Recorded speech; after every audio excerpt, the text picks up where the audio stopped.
offering of service to the community. Some of the unique features of the music ministry include having the Paris Choral Society here. I'm sure many of you have participated in the online organ recitals on First Fridays, hearing the wonderful talent that the music program has harnessed in these online concerts.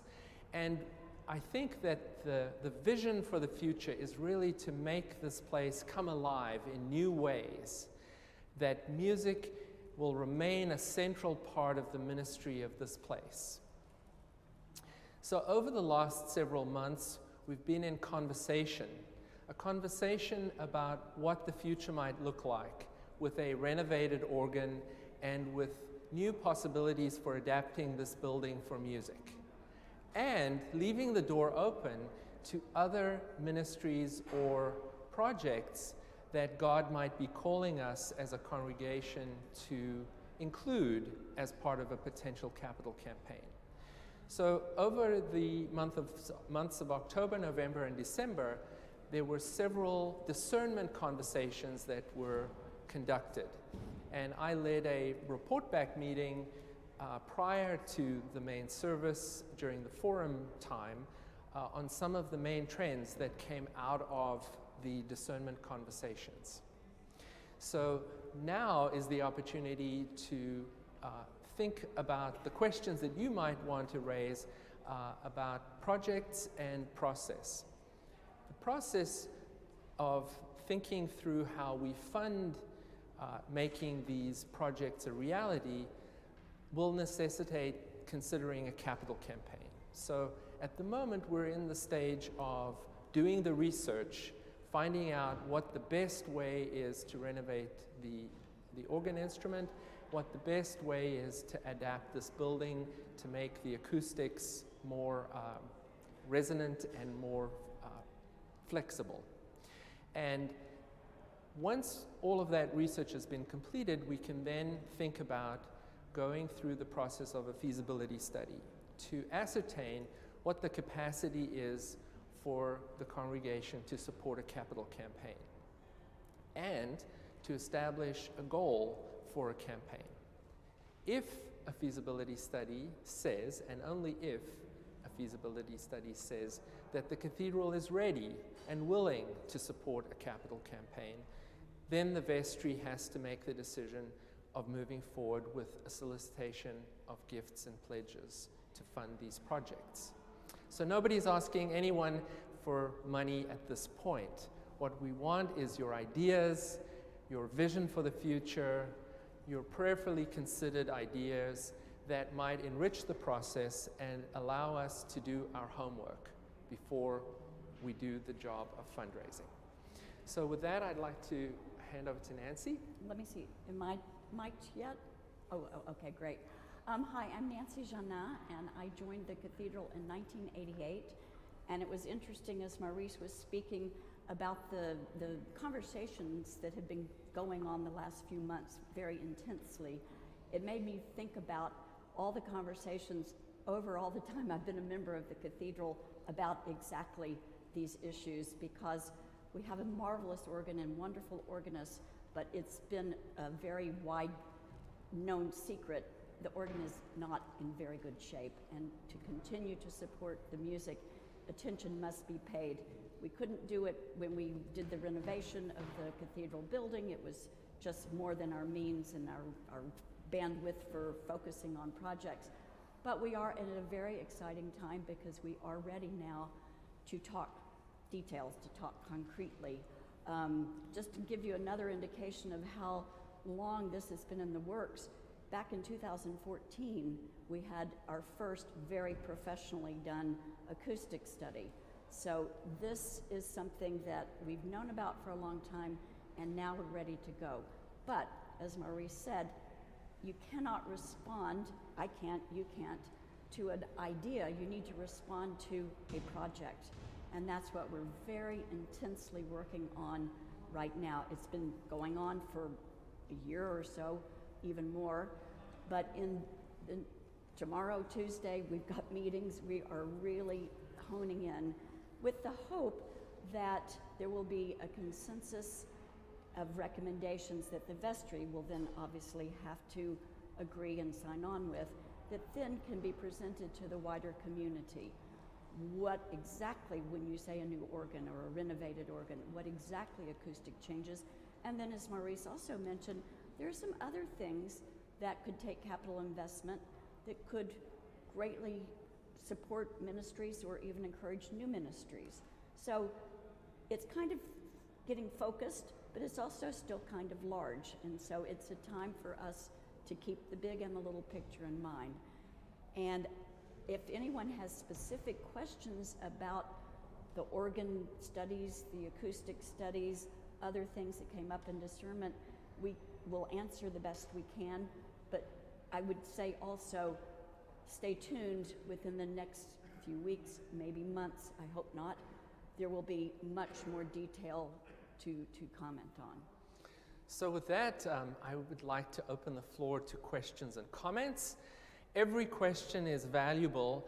I'm sure if you're thinking it, someone else in the room or someone online perhaps is thinking it too. And we do have people who are tuning in online, and there will be a couple of questions hopefully from folk who are online, and Sue is monitoring that. And if we have a question from someone online, we'll ask Sue to read it out to us.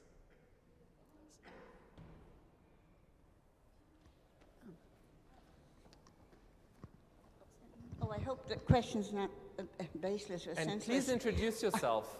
I'm sorry? Hello. Please introduce yourself. Oh, Anita Sussman. Anita Sussman. Oh, I'm a member here for years and years.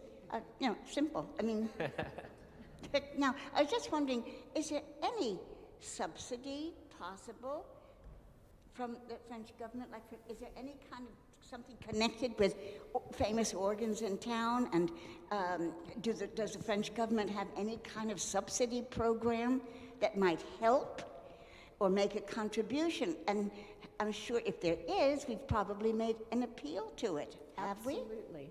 Yes. Excellent point. Until we have a specific project, we cannot approach Cavalier Cole Association, for instance, other groups of organ lovers, French Monument Historique, or other parts of the government, but it will definitely be part of the plan. We're a Monument Historique, we have a historic organ, we do a lot of outreach to the community, so we will certainly investigate all of those.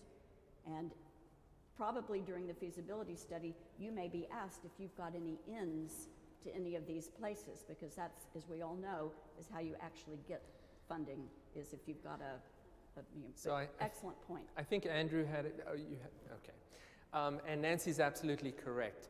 One of our questions in the feasibility study will be, are there people that you might know that we should speak to who might support this project? Or are there organizations or individuals who we should research and potentially approach in a capital campaign? So we want to try and explore every possible avenue, including institutional funding, and there may even be opportunities for raising money in the United States from individuals and foundations beyond even the Friends group.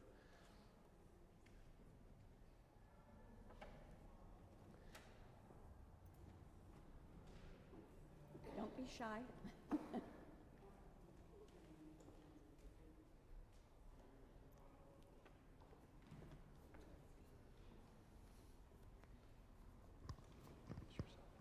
Hi, I'm Kate. I've been a member since 2008, well, my parents have. And my question is, if we did renovate the organ, how long, do you have an estimate of how long it would take? And would it be, would we be able to use it during the renovations or not? That's another excellent question that I think I don't have the answer to. I would imagine there could be some time where we would be organ-less. We have a beautiful piano, and we have an excellent choir for a cappella. But Andy, yes, please, take it away. As you can see, we actually have two organs here. That's the setup which we hope to continue to have. So when we get to that point, hopefully we could do one organ before the other, so we shouldn't be organless, assuming that doesn't fall apart first. And speaking to one of the builders, I think he said from the point of signing the contract,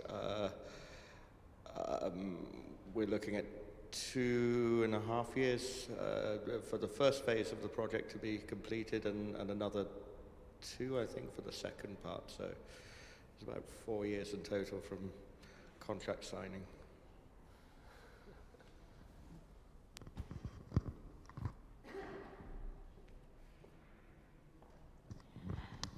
Are we planning to ask and help from the Friends of the Cathedral with our project?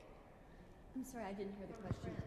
Oh, yes. And can you introduce yourself? Not all of us know. Okay, people. I'm Emily York, and a staunch member of this cathedral. So my question is, are we planning to ask the Friends of the Cathedral to come to our help for the renovation of the organ?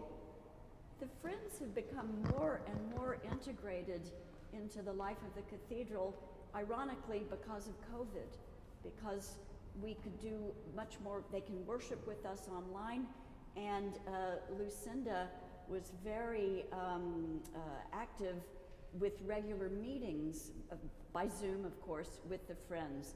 And so the Friends participated in the discernment discussions just like you had here. We had 2 Zoom discernment cottage meetings, and we had very good turnout.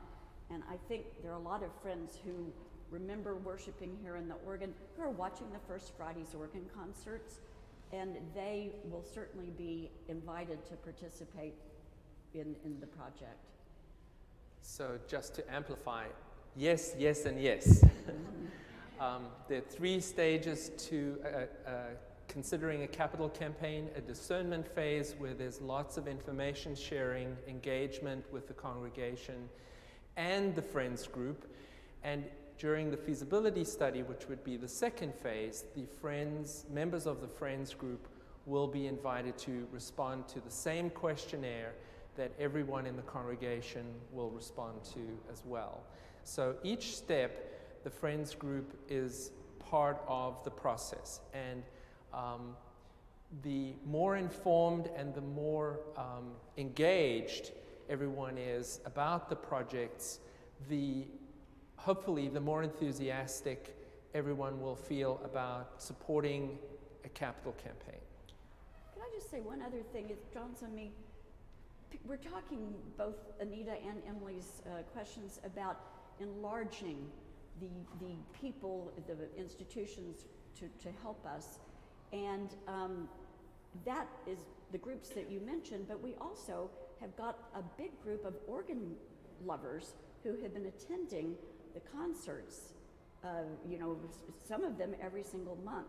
And so we are already building out a bigger community of people who care about this organ and care about the music program at the cathedral. And every single outlet that we have, every single connection will definitely be made aware of the opportunity to support us. There was another question over there. Sue.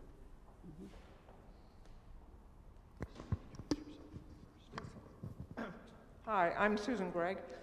I was just wondering if, and I've been a member here since 2004, I was wondering how far along you are in terms of the acoustical studies and the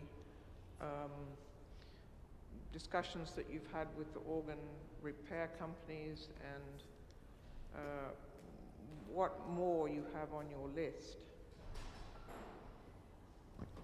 Sorry, I didn't hear the question. The question was, how far along are we in consultations with acoustical companies and organ companies? I can speak more to the acoustic side. I think Andy and Zach have been working on the organ side. We're finishing up, I would say, this week, meetings with a couple of potential partners, if you will, in the acoustics. But there was a major study done in 2014. There was another study that complemented and augmented that study done in 2021, I believe in the fall, in the summer perhaps, because techniques have changed and they were testing some of the conclusions of the 2014. Since then, we've talked to 2 independent acoustic experts who both kindly have given us their time and their expertise at no cost. One thing that's been very interesting to learn is that we are probably the most acoustically challenging environment any of these people have ever seen, because most of them work in concert halls. All the music comes from one way. Ours comes from the back. It comes from the congregation. It can be 5 little children. It can be 100 adults with an orchestra. Another thing the acoustics people pointed out was we have 12 different surfaces, each of which have their own acoustic profile. We've got glass, we've got stone, we've got marble, we've got wood, we've got bodies, so it's a really tricky thing, but it's a very prestigious space as well. And so many acoustic people would love to be able to sort of stretch their own expertise working here, and then it would be a feather in their cap to be able to be the ones who have improved this space, which it depends on how much you know or care about acoustics, but this is considered a very dry acoustic. We're not like a cathedral that reverberates. And that has a lot of negative effects, particularly on congregational singing, where you feel like you're singing a solo, and not everybody wants to do that. I could go on, and I won't, because this is a short meeting, but we're working super hard to make sure that we've got a wide range of very expert advice, and that we come up with the solution that's best cost effectively for the cathedral. And I think the next couple of weeks are going to be it. Zach, do you want to make a few comments? Just that the revised organ proposals, we already have had one stage of proposals. We've asked them to revise their proposals, and we will get the revisions at the end of March, so not too far away. Yeah. They already know. Oh, they do. Okay. I'll double check. Sue, you asked, yeah. Sorry, we have 2 companies, or actually both are collaborations of more than one organ builder, but basically we have 2 possibilities still in the playing field, and in due course we will narrow it down to the final people we would like to work for. Where are they from? I'm very practical. I'm not a dreamer at all. Who vets them? Well, we've had numerous organists of great knowledge of the scene, myself included, over the last 10 years or more, actually 12. People who've come through here and given advice, and we've had first-hand experience of playing some of their instruments as well, and visiting their factories. And there are several companies. I would say, I'm not sure of the figures in France actually, but maybe about 20 different companies, perhaps, approximately. I would guess. Most of the companies in France are quite small compared to companies in Germany, and perhaps too small to take on a project like this on their own, which is why we're looking for a collaboration of more than one company. So a French company, we want someone who's had experience working with this kind of organ, the historic material we have here. So we want someone who's worked on a cave-école organ before, which is most likely an organ builder from, if not from France, then from the French-speaking region. There's possibly a company from Belgium.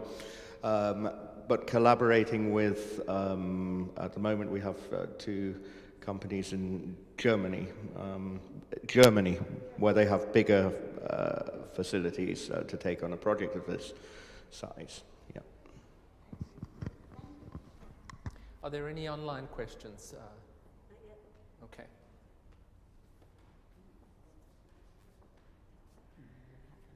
There's a question from the gentleman.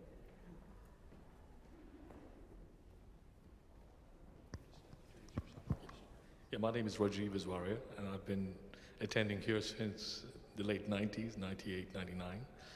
So I just had a comment following from Nancy's earlier point about the acoustics in general. I'm sure this is to do with the organ, and that's fairly technical. But just as a general comment, I would recommend, I would suggest paying a visit to the cathedral at Saint-Germain-en-Laye, which has fantastic acoustics, and I've attended a lot of classical concerts there. In terms of general acoustics, it's got a great effect, and perhaps I wouldn't be qualified to comment on the organ, but I really think it's worth a visit. Thank you.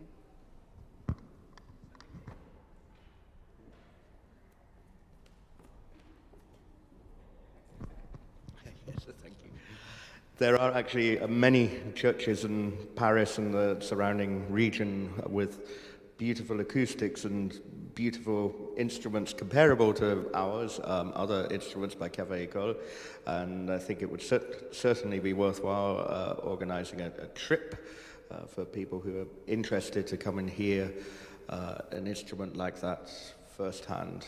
And as you say, Saint-Germain-en-Laye is an interesting place, and there are many others in Paris as well, and that's certainly on the cards, I think.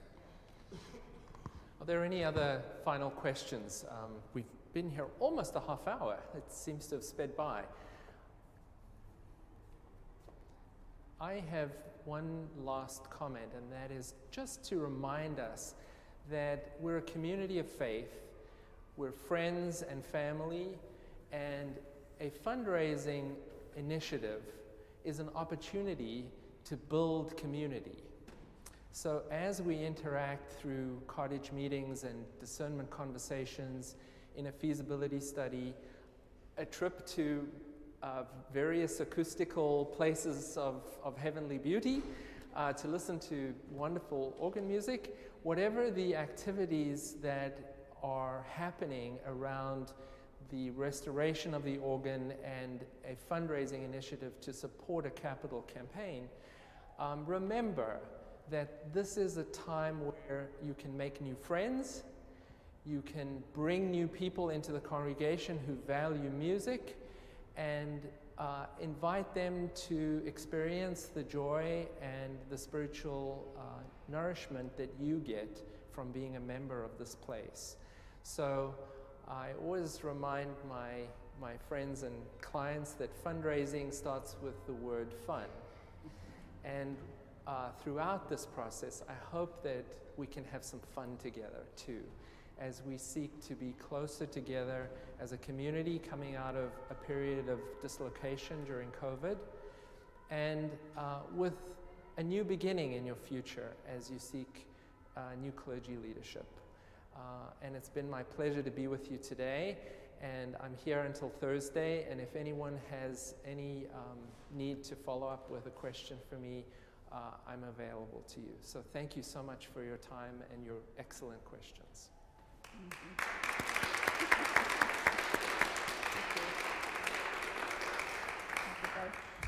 Ditto for me. I mean, I know most of you just ask me anything. Send me an email. And then Mike seems to have been off the whole time, so I don't know.